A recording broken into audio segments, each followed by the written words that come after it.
তো নমস্কার বন্ধুরা, তো চলে এসেছি আরেকটি নতুন রেসিপি নিয়ে। সকাল ও সন্ধ্যা কি টিফিন করব রোজ রোজ, সেটা নিয়ে আমাদের সকলের মাথা খারাপ হয়ে যায়। জন্য একটি ইউনিক রেসিপি তৈরি করব, যেটা খুব কম সময়ে খুব অল্প উপকরণ দিয়ে তৈরি হয়ে যাবে। চলুন বন্ধুরা, রেসিপিটি তাহলে শুরু করি। এবার আমি রাজশ্রী, তো আপনারা দেখছেন রাজশ্রী হেসেল। তো চ্যানেলটিকে ভালো লাগলে সাবস্ক্রাইব করবেন, আর কেমন লাগলো অবশ্যই কমেন্টস করে জানাবেন, আর ভালো লাগলে একটা লাইক দিয়ে দেবেন। ভিডিওটি দেখার পুরো অনুরোধ রইল। ভিডিওটি এবার স্টার্ট করি। তাহলে প্রথমে মিডিয়াম সাইজের একটা আলুকে খোসা ছাড়িয়ে ধুয়ে নিয়েছি। এবার এটাকে আমি গ্রেট করে নেব।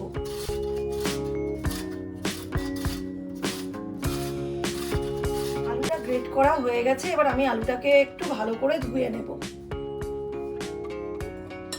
একটা ছাঁকনি নিয়ে নিয়েছি। এবার ছাঁকনির ভেতরে আলুটা দিয়ে দিচ্ছি।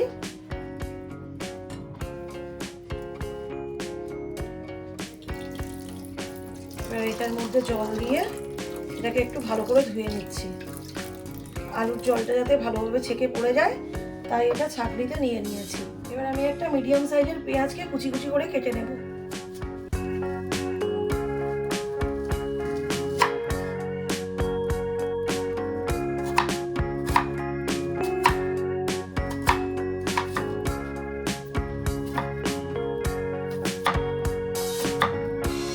আমার পেঁয়াজ পুরো কোচানো হয়ে গেছে। এবার আমি এখানে 3টে লঙ্কা নিয়ে নিয়েছি, কুচিয়ে নেব।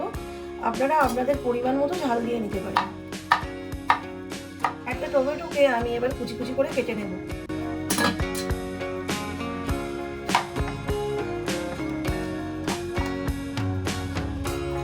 দেখো, টমেটো আমার পুরো কাটা হয়ে গেছে। একটা ব্যাটার তৈরি করব, তার জন্য একটা বোল নিয়ে নিলাম। আমি 2টো ডিম ফাটিয়ে নেব।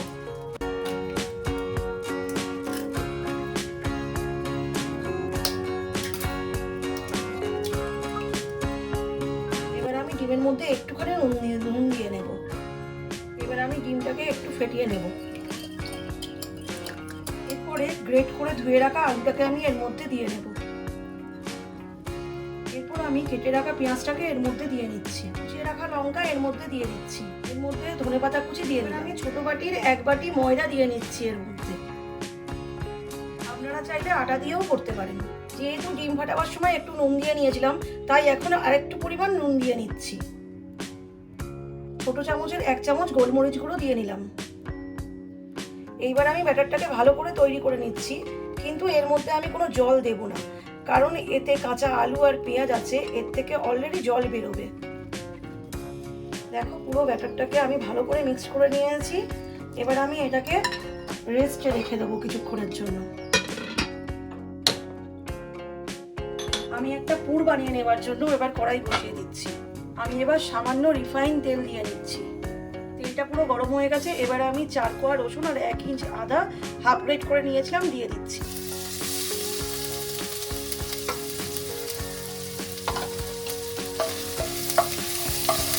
একটা মিডিয়াম সাইজের পেঁয়াজ কুচিয়ে রেখেছিলাম, এটাকে এবার আমি দিয়ে দিচ্ছি।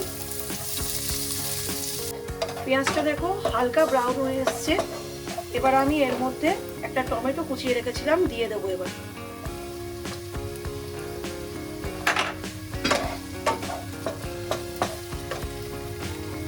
তিনটে লঙ্কা কুচিয়ে রেখেছিলাম, এবার এর মধ্যে দিয়ে দিচ্ছি। ছোট একটা গাজর গ্রেট করে রেখেছিলাম, এবার এটাকে দিয়ে দিচ্ছি।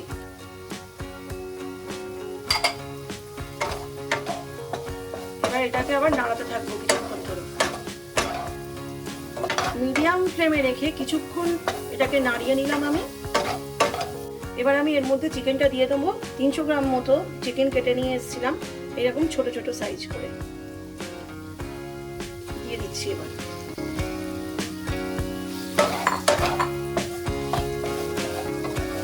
আমি একটু পরিমাণ মতো নুন দিয়ে নিচ্ছি। এর মধ্যে 1 চামচ জিরের গুঁড়ো দিয়ে নেব, 1 চামচ হলুদ গুঁড়ো দিয়ে দিচ্ছি, 1 চামচ ধনের গুঁড়ো দিয়ে নিচ্ছি। সব মশলাগুলোকে দিয়ে এবার একটু মিক্স করে নেব ভালো করে। এটাকে আমি মিডিয়াম ফ্লেমে রেখে কিছুক্ষণ নাড়িয়ে নিয়েছি। এবার আমি এটাকে চাপা দিয়ে দেবো একদম লো ফ্লেমে রেখে। এতে কিন্তু কোনো জল দেবো না, কারণ পেঁয়াজ থেকে আর টমেটো থেকে আর মাংস থেকে জল ছাড়বে। চাপা দিয়ে দিলাম। আমি লো ফ্লেমে রেখে চিকেনটাকে সিদ্ধ করে নিয়েছি। এবার 5 থেকে 7 মিনিট পর আমি এটাকে খুলে নিচ্ছি, কিন্তু মাঝে মাঝে একটু নাড়িয়ে দিতে হবে, না হলে নিচে লেগে যেতে। এবার আমি একটু ধনেপাতা কুচি দিয়ে নিচ্ছি। চিকেনটাকে একটু মাখো মাখো করার জন্য আমি 1 চামচ রেড চিলি সস দিয়ে নিচ্ছি। এবার আমি 1 চামচ টমেটো সস দিয়ে নিচ্ছি, এতে টেস্টটাও সুন্দর আসে। এবার আমি লো ফ্লেমে রেখে এটাকে মিক্সড করে নিচ্ছি ভালো করে। সসগুলো দেওয়ার কারণেই যাতে একটু মাখো মাখো হয় আর টেস্টটাও একটুখানি অন্যরকম। এবার আমি একটু চিনি দিয়ে নিচ্ছি যাতে পুরো স্বাদটা ব্যালেন্স হয়ে যায়।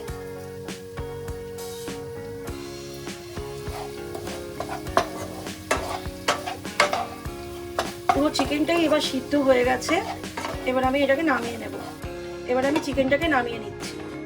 এবার আমি একটা ফ্রাইং প্যান বসিয়ে নিলাম, একটু তেল দিয়ে দিচ্ছি। এবার তেলটাকে আমি একটু ব্রাশ করে নিচ্ছি। তেলটা দেখো গরম হয়ে গেছে। এবার আমি ফ্লেমটাকে মিডিয়াম করে নিয়েছি। এবার আমি ব্যাটারটাকে যে তৈরি করে রেখেছিলাম এবার দিয়ে দিচ্ছি।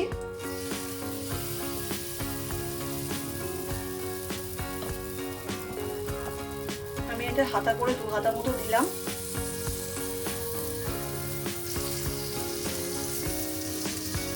এবার আমি এটা একটু চাপা দিয়ে নিচ্ছি, তাতে ভাপে একটু ভালো সিদ্ধ হবে। 1-1.5 মিনিট রাখার পর আমি আবার ঢাকনাটাকে তুলে নিচ্ছি, দেখি কতটা হয়েছে।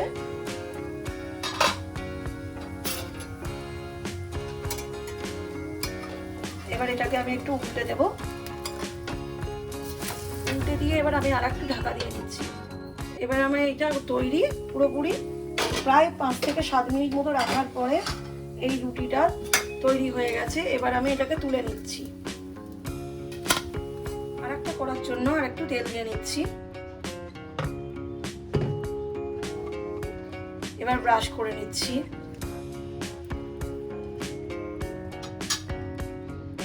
হয়ে গেছে গরম। এবার লো ফ্লেমে রেখে এবার আমি আরেকটু ব্যাটার দিয়ে দেব।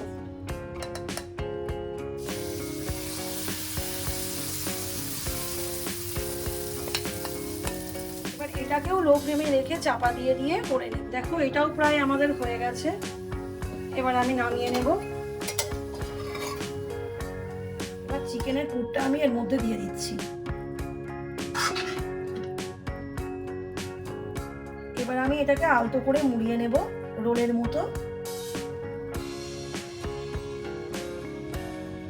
এবার আমি এটাকে মাঝখান থেকে দেখো কাট করে নিচ্ছি। সুন্দর করে স্লাইস করে কেটে আমি পুরো রোলটাকে তৈরি করে নিয়েছি।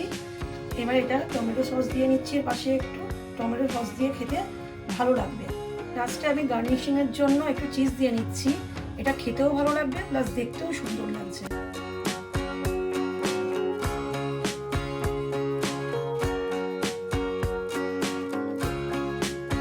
তাহলে বন্ধুরা ভিডিওটি কেমন লাগলো তো অবশ্যই কমেন্টস করে জানাবেন। আর ভালো লাগলে সাবস্ক্রাইব করে পাশে থাকা বেল আইকনটি প্রেস করে আমার পাশে থাকবেন।